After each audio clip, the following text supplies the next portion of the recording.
Umpatan Tata itu membuat Prio gelap mata dan tersulut emosinya, membuat seorang pria 29 tahun ini tergoda untuk merasakan baiknya dan bagusnya pelayanan Tata Cabi, seperti yang tertuang dalam testimoni yang ia unggah. Tata tak tahan, baunya bisa membuatnya mati, katanya. Sebuah kabel roll milik Tata yang ditemukan oleh Prio dipakainya untuk Halo John, video kali ini aku tuh mau bahas tentang sebuah kasus yang terjadi pada tahun 2015 yang terjadi di daerah Tebet, Jakarta Selatan, yang sempat menjadi viral di Twitter lantaran sang korban merupakan PSK yang membuka layanannya di Twitter, atau bahasa kerennya prostitusi online. Bahkan setelah sang korban meninggal, banyak sekali warganet nih yang mengucapkan bela sungkawa melalui akun Twitternya, karena korban cukup aktif di medsos, khususnya Twitter. Ayo John, sebelum kita bahas lebih lanjut, jangan lupa ya, tekan tombol subscribe dan lonceng notifikasi supaya kalian tuh nggak ketinggalan kisah-kisah yang menarik untuk dibahas di channel ini, John.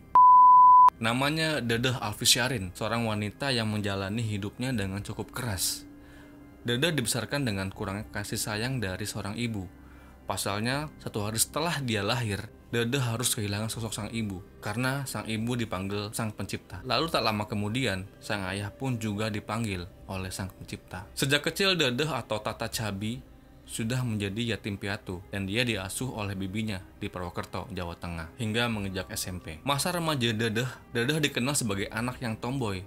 Bahkan ia pernah sampai mencukur habis seluruh rambutnya hingga botak, saking tomboynya John. Setelah lulus SMP, Dedeh memutuskan untuk pindah ke Depok dan tinggal bersama kakaknya, Iqbal. Dia sempat memutuskan untuk melanjutkan ke tingkat SMA. Akhirnya Dedeh memutuskan untuk tidak melanjutkannya dan mengurungkan niat tersebut. Alih-alih meneruskan jenjang pendidikan lebih tinggi, Dedeh pada tahun 2004 memutuskan untuk menikah dengan pria pilihannya di kampung halamannya. Dan pernikahannya Dedeh dikaruniai seorang anak. Pernikahan Dedeh dengan sang suami tak berlangsung lama.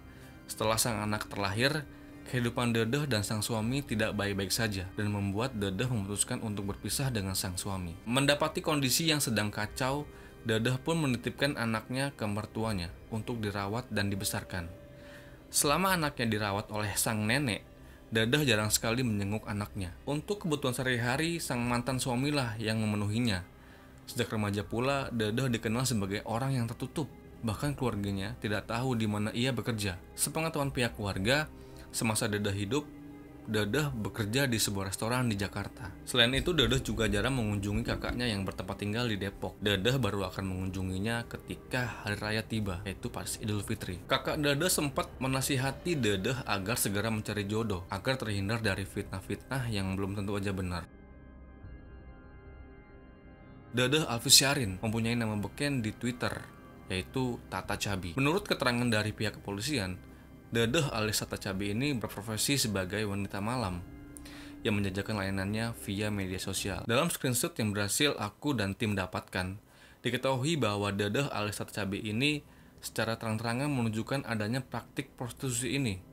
Tata menjajakan cintanya melalui platform Twitter. Tata Cabi pun secara terang-terangan memberikan aturan pemesanan jasanya dan tarif sekali kencan. Diketahui untuk sekali kencan, Tata mematok tarif 350.000 per kencan. Selain itu, Tata juga mewajibkan untuk tamunya bersikap sopan dan wajib menggunakan alat kontrasepsi. Bahkan untuk menarik banyak lagi pelanggan, Tata memposting testimoni dari para pelanggannya. Unggahan Tata yang cukup mendapatkan banyak testimoni yang baik itu membuat seorang pria yang bernama M. Prio Santoso, 29 tahun ini tergoda untuk merasakan baiknya dan bagusnya pelayanan Tata Cabi, seperti yang tertuang dalam testimoni yang ia unggah. M. Prio Santoso merupakan seorang guru les yang berkantor di daerah Jakarta Barat. Menurut keluarga, M. Prio Santoso dikenal sebagai anak yang pintar sejak kecil. Prio Santoso merupakan anak yang kerap kali meraih tingkat pertama atau peringkat pertama di kelasnya. Selain dikenal pintar, Prio juga dikenal sebagai anak yang agamis. Sejak kecil, Prio Santoso ini sudah ditinggal oleh sang ayah. Oleh sebab itu, ia dirawat oleh sang paman yang tinggal di daerah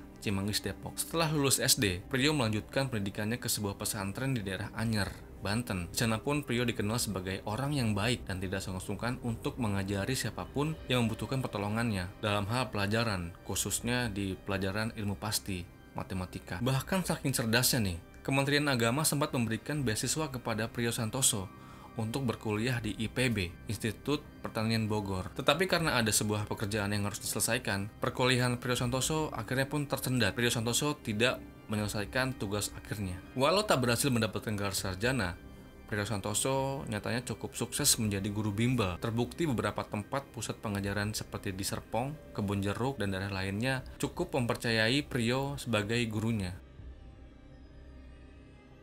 Pertemuannya dengan Tata Cabi dimulai pada bulan Maret 2015. Priyo membuat janji kencan melalui aplikasi Twitter. Priyo membuka komunikasi yang berisi tentang tawaran pekerjaan sesuai dengan profesi Dedeh alias Tata Cabi. Pada bulan Maret 2015 adalah pertemuannya pertama kali di kosan Tata Cabi di daerah Tebet. Ditempuh Priyo dengan menggunakan KRL sepulang kerja dari Kedoya, Jakarta Barat. Pertemuan pertama tanpa kesan yang mendalam membuat Priyo penasaran atas layanan Tata Cabi yang dinilainya kurang membuatnya merasa puas. Lalu pada tanggal 10 April 2015, Priyo kembali membuat janji untuk bertemu Tata di tempat biasa tanpa ragu, dan untuk menjaga testimoni yang baik, Tata tanpa curiga menerima tawaran Priyo untuk kembali berkencan dengannya. Tanpa disadari oleh Tata, Priyo Santoso adalah pelanggan terakhir Tata Cabi. Malam itu, seperti biasa sehabis pulang kerja, Priyo melanjutkan perjalanannya ke kosan Tata di Tebet dengan KRL. Sesampainya di sana, Tata menyuruh Priyo Santoso untuk terlebih dahulu mandi. Mungkin maksud Tata adalah supaya lebih fresh aja. Nah, karena anduk yang disediakan basah dan hanya disediakan tisu aja untuk mengeningkan badan Priyo yang basah, Priyo akhirnya membatalkan untuk mandi dan langsung aja menuju acara puncak. Menurut keterangan dari Priyo, ketika acara puncak sedang berlangsung sekitar 10 menit, diketahui bahwa sang korban Tata beberapa kali menutup hidungnya dan mengungkapkan bahwa Priyo Santoso bau badan dan bau ketiak. Tata tak tahan, baunya bisa membuatnya mati katanya. Umpatan Tata itu membuat Priyo gelap mata dan tersulut emosinya. Api yang membesar ternyata sulit dipadamkan. Emosi Priyo yang sesaat itu membawa Priyo dengan sadis menghabisi nyawa Tata, si janda anak satu ini. Sebuah kabel roll milik Tata yang ditemukan oleh Priyo dipakainya untuk mencekik leher Tata. Di saat itu Tata masih berusaha untuk berontak untuk melepaskan diri. Namun tarikan kabel leher Tata semakin lama semakin kuat.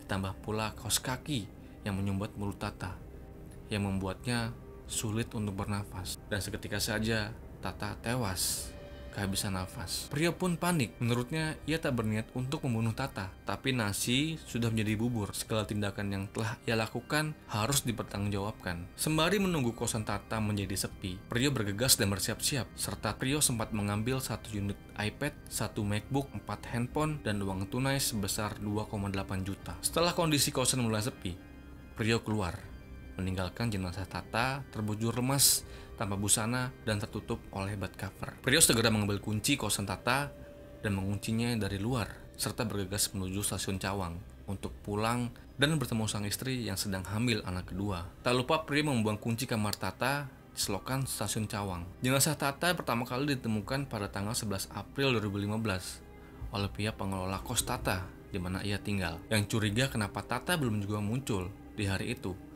Padahal kamar Tata akan dibersihkan oleh petugas. Tepat pukul 7 malam, akhirnya pengelola kos Tata membuka pintu kamar Tata dengan kunci serep. Setelah dibuka, benar aja, pihak pengelola menemukan tubuh Tata terbujur kaku dengan kabel yang melilit di lehernya, serta kaos kaki yang menyumpal mulutnya. Lalu pihak pengelola kosan segera menghubungi polisi. Lalu 30 menit kemudian, polisi pun datang untuk mengecek TKP. Tidak dibutuhkan effort yang besar untuk menemukan siapa sebenarnya pelaku yang tega menghabisi nyawa Tata ini. Dikarenakan Tata merupakan seorang pelaku prostitusi online yang cukup memiliki rangkuman daftar pelanggan yang datang per harinya. Semua pelanggan Tata pada hari itu ia tulis pada buku harian yang ditemukan oleh polisi. Dan polisi menemukan nama Muhammad Priyo Santoso sebagai pelanggan terakhir Tata di hari itu. Lalu pada tanggal 15 April 2015, polisi berhasil meringkus Priyo Santoso di rumahnya di daerah Bojonggede, Bogor, Jawa Barat. Priyo dijerat dengan pasal 339 KUHP tentang pembunuhan yang didahului tindak pidana lain. Pasal lainnya 338 tentang pencurian, lalu 365 tentang pencurian dan kekerasan, dan 338 tentang pembunuhan. Vonis 18 tahun menanti Priyo saat itu. Itu John, sebuah kisah kasus pembunuhan yang semestinya jadi pelajaran buat kita, bahwa kita harus benar-benar bisa sadar diri akan emosi yang kadang-kadang muncul secara mendadak, yang bisa membuat kita terjerumus pada hal-hal yang negatif. Dan jangan lupa, mandi. Nah itu dia, kasus pembunuhan Tata Cabi yang sempat ramai banget di Twitter di zamannya. Sekian dari aku, mohon maaf kalau ada salah kata. Akhir kataku Jonte, bye-bye.